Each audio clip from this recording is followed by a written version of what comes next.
Hello, bagong ligo tayo. Oo, siguro summer na. Ay, so nag-init na dahil. Yun, sa araw na to, wala na, parang may naalala lang ako. Kaya naman ako nakaalala ako. Kinikismis ko na kasi baka makalimutan ko na agad. Meron ako naging friend.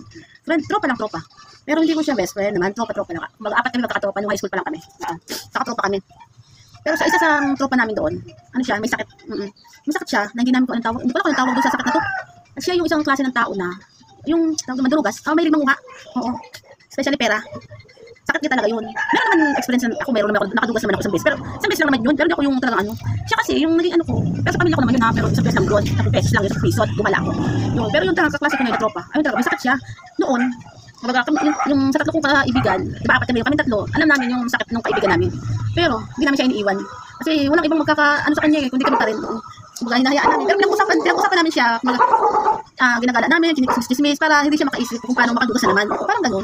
Kumbaga, inaano namin siya. Pero, hindi namin siya nakakasama. Yun, alam naman namin sa school, meron naman siya nadugas. Oo. Pero siya rin napunta sa school, pinupunta na siya kinakausap. Pero, hindi naman pinapa-stop yung kanyang pasok sa school namin. Siguro, nalalaman din naman ng mga bossing doon sa school namin dati sa college. Pero, ewan ko ba kung ano ba sakit na yun. Sa amin naman apat, ako hindi nakapag-aral, di ba? Hindi na ako nakapag-aral, hirap nga kami sa pagbabayad ng mga school. Ngayon, so pagkalit sila yung napasyal-pasyal, yung tatlong tropa ko sa college na babae, sila yung tatlo ang napasyal-pasyal lang sa akin kasi hindi na ako nag-aaral. Tapos, pinapasyal-pasyal na ako lagi, yung nagkaroon ako ng trabaho, nakaka-experience naman ako sa mama ko na makagala-gala, kasi may trabaho na ako. Pero yung tatlong kong tropa, may mga nag-aaral pa, talagang tinapos nila yung pag-aaral namin. Tapos, yung isa doon, yung may sakit sa amin, yung tropa namin may sakit, yun talaga napunta yung sa bahay.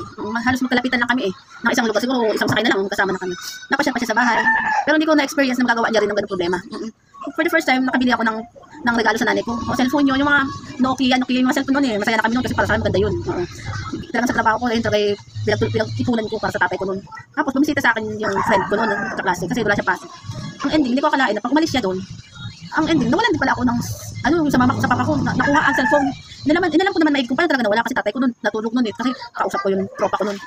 Tapos yun, yung after nung lakad ng friend ko na yun, dumiretso siya doon sa isang tropa namin, sa isang tropa namin. Ngayon, siyempre alam ko yung, kinunta ko. Nag-usap kami kung paano nangyari yun, kung may alam ba ikaw na ganito, nangyari ganito, may nakuwang cellphone yung si ganito. Yun, tinulungan ako ng isang tropa, kung paano nagnakaw na naman yung isang tropa namin. Oo, hindi ko na maalala, kaya alam mo naman. Pero kilala ko sila ko ng mabigas yung pangalan, private din kasi ito. Yun, sabi ng isang tropa ko, nalaman niya, naghanap siya ng lugar ng mga nag-aano ng mga cellphone na baka sakaling na ando napunta. Tapos after nung umuwi yung isang tropa namin na maingay, makulit ang kamay, makulot yung sa kamay, umuwi na siya. May isa kong friend, pinuntahan niya yung sa mall yun eh. Ayun, ang ending, nalaman niya na talagang nawalan pala din nagsadla pala ng face, cellphone, oo. Tapos, pinicturean ko yun sa friend ko na gano'n ang itsura noon, kung ano-ano. Yun, nalaman, ayun nga. Yung pa lang yun, nagkaroon pala na nagkaaway-away sila noon. Siguro alam na rin ng nanay niya at saka ng kapatid niya na talagang maano ang kamay niya. Siguro talaga yung kamay. May kaya siya sa pamilya niya kahit paano. Naging pulis-pulis pa yung yung basta na ganun. Pero sakit niya talaga yun. Pero pala yung mga ganun sakit. Ano kaya ang maaari pa nilang itulong na gamot para sa kanya? Kasi noon, hinahayaan lang din namin kasi hindi namin maano sa kanya, masaktan siya. Pero lagi namin siya sinasamahan para ma-safe lagi niya sa sarili niya na makadugas ng ibang tao. Ganun kaya lang siya binabanding. Kaya diyan, kahit mismo ng mga tropa niya na nadudugasan niya, wala, ayan, banding pa rin namin. Kaso ang problema sa amin, paano kami makukuha? Paano makukuha yung nawala sa amin? Kasi nakuha nga, di ba, ng friend namin. Paano namin yung makukuha? Di ba? Yung tatlo kami halos ang nagtutulong-tulungan para mabawi din yung ninakaw sa amin ng tropa namin. Kasi nakakaloka. Sa tagal naging tropa namin, tinupa pa rin talaga namin yun kasi syempre nakakaawa din naman. Nakakaya din naman sa school, di ba? Kasi aalamin lagi siya na dadaan kami sa school, inaano siya, tawag doon, pinag-chismis-chismis ng mga college. Wala lang sa kanya, parang ising-ising lang sa kanya, kahit mga kasama sa school na yun ay dahil lang sa kanila, kahit narinig niya na ninakaw na ilang beses na siya na punta sa school, sa office, kasi nga nahuhuli lagi. Wala lang, siguro talaga sakit siguro niya. Kaya sana naman.